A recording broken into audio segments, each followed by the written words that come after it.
존경하고 사랑하는 우리 구독자 여러분 반갑습니다. 여러분의 천만 라디오 천인당입니다. 2교시에요. 벌써 6시 30분. 1교시 영상 꼭 들어주시고 시청하신 분은 댓글로 인증 꼭 부탁드릴게요. 좋아요도 눌러주시고 시간 되면은 다른 영상들도 한번 들어주시면은 저 또한 영광으로 생각하겠습니다. 영광으로. 하여튼 여러분들과 끊임없이 소통하는 천혜장이 되도록 할게요.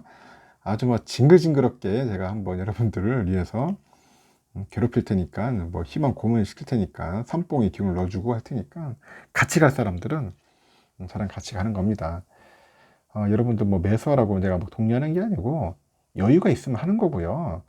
경제적인 여건이 안 되거나, 좀 약간 갈팡질팡 고민된다는 분들은 안 하셔도 됩니다. 투자는 억지로 하는 게 아니에요. 절대 하면 안 되고, 자신이 없다. 그러면 안 하시는 게 나아, 여러분. 자신이 없으면 하는 게 아니에요.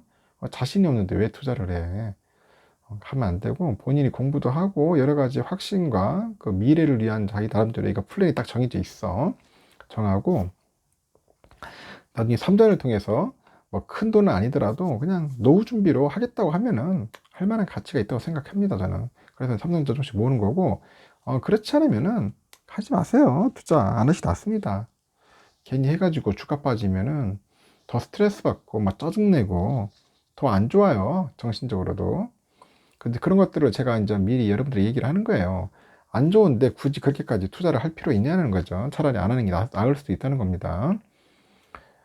지금도 늦지 않았으니까 단기 투자하시는 분들은 빨리 결정하셔가지고 주가 좀 오를 때 빨리 파고 나가세요. 그게 나을 수도 있어요. 또 어느 사이에 또 조정받을지 몰라요. 현재 보니까 지금 전자제품 때문에도 난리야. 삼성도 그렇고 LG도 그렇고. 왜 난리냐? 현재 그 러시아 우크라이나 전쟁 등 그런 각종 악재 때문에 현재 경기 침체가 이제 본격화됐어요. 소비자들이 현재 전자제품을 사지 않고 있다네요. 지금 큰일입니다. 글로벌 가전시장을 이끄는 삼성과 LG전자의 그 하반기 수익성이 좀 악화될 것이다. 그런 전망들이 요즘 속속 나오고 있어. 여러 곳곳에서 나오고 있다. 지금 보니까 그 시장 조사업체에 따르니까요. 삼성전자의 올 2분기 재고 회전 일수가 평균 94일을 지금 기록했습니다. 94일. 예년보다도 벌써 2주가량 늘었다. 2주가량 늘어난 거고 역대 최고치라네요. 보니까 재고일이. LG전자의 정확한 재고 회전 일수는 알려지지 않았는데 삼성전자 상황을 보았을 때 LG도 비슷한 상황일 거다. 그런 업계 관계자들은 그렇게 추정을 하고 있는 겁니다. 일본의 그 대표 전자업체 소니 역시 평상시보다 5일가량 늘어나가지고 한 50일대 후반 수준의 재고 회전 일수를 기록 중이라고 그런 이야기가 있습니다. 재고 회전일. 그 재고 회전 일수는 보유 중인 재고가 그 매출로 발생하기까지 이제 걸리는 시간이에요. 매출로 발생하기까지 걸리는 시간인데 기간이 짧을수록 이제 비용 부담이 적겠죠. 그리고 영업이익은 늘어나는 거예요. 영업이익은 늘어나는 거고 제조사는 평균 한 70일에서 80일 정도 보는 겁니다. 70일에서 80일 보고 유통사는 한 50일에서 60일 정도의 그 재고 회전 일수를 유지하는 것이 보통 일반적이다. 그렇게 이야기를 하고 있습니다. 현재 그 북미를 그 기반으로 해가지고 북미 세계 그 최대 전자제품 판매점인 그 체인이 있어요. 판매점 체인 그 베스트바이. 올 1분기 재고 회전 일수가 역시 74일이랍니다. 평균 60일보다 한 14일 늘었어요. 그 베스트바이는 삼성전자, LG전자의 그 최대 매출처 중 한 곳인데 글로벌 온라인 쇼핑몰 아마존 또한 올 1분기 재고가 57일로 사상 최고치를 기록을 했다고 하네요. 아마존의 평상시 재고일수가 한 2, 3주 수준이에요. 2, 3주. 그래서 근래 재고량이 가장 적었던 2020년이죠. 6월 말인데 이때 대비했을 때 2배 이상이다. 2배 이상이라고 하고 있고 그 미국의 2위죠. 2위 유통기업인 타겟이다. 타겟. 그 타겟이 있는데 여기의 경우에 1분기 재고 자산이 지난해 대비 한 43%나 늘었더라. 그렇게 보시면 됩니다. 그래서 주요 가전 제조사하고 유통사들 재고가 쌓이다 보니까 지금 IT 업체 전반의 재고 관리가 경영 리스크로 떠오르고 금감원이 지금 보니까 전자공시 시스템에 공시된 삼성의 올 1분기 재고 자산이 49조 8,400억 정도 돼요. 전년 동기 32조 3,700원 대비 보니까 53.9%나 급증을 했답니다. 이 중 조립이 완료된 제품이나 상품은 한 14조 6,929억 정도 달하고, LG도 마찬가지로 한 7조 9,959억에서 한 10조 2,143억 원으로 한 27%나 뛰었어요. 이런 재고 압박 속에서 가전하고 IT 업체가 일부 부품 조달을 연기하다 보니까 이 부품업체 재고 물량도 쌓이고 있어요. 그래서 업계 전반으로 여파가 확산되고 있는데, 현재 아까 DSCC에서도 디스플레이 패널 업체들의 그 패널 평균 그 재고 일수가 56일로 약 2주분의 잉여 재고가 발생하고 있다고 합니다. 2주분의 잉여 재고가. 업체별로 보니까 BOE가 72일이야. 그 차이나 스타업토 일렉트로닉스 테크놀로지, 이름도 길다. 일종의 CSOT라고 하는데, 여기도 한 70일 정도 됩니다. 중국 업체에서 높게 나타났다고 하네요, 지금. LG 디스플레이도 한 67일 정도 지금 나오고 있고요, 재고 일수가.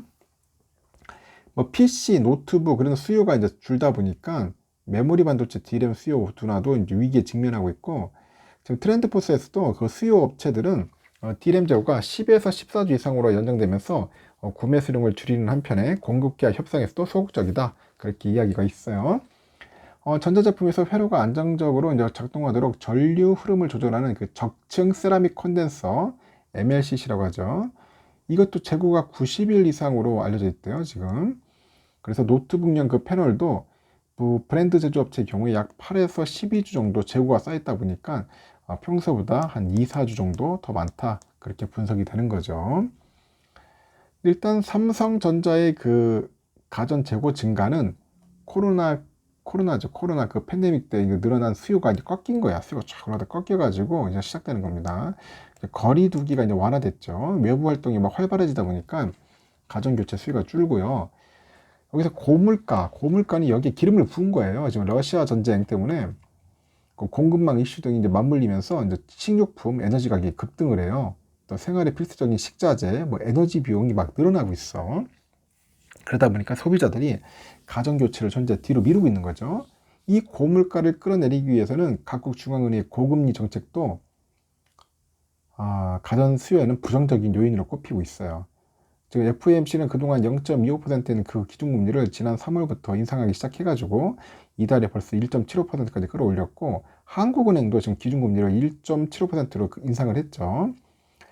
추가 금리 인상도 예고돼 있고, 금리가 오르면은 소비자들은 이자 비용이 늘다 보니까 소비를 줄일 수밖에 없어요. 가전 교체는 결국 후순위로 밀린다는 거죠.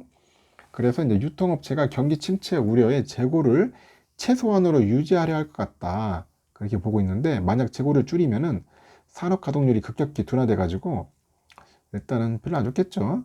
정확한 조정 액수나 시기에 대해서는 확신할 수 없는데, 하반기 산업이 약간 둔화될 것이라는 점은 분명하다, 그렇게 이제 보고 있는 것 같아요. 그 실제로 재고가 늘어나자 삼성은 그 부품 공급업체의 그 스마트폰하고 TV에 사용하는 그 디스플레이, 반도체 패키징 부품 구매를 중단하겠다고 통보를 해버립니다.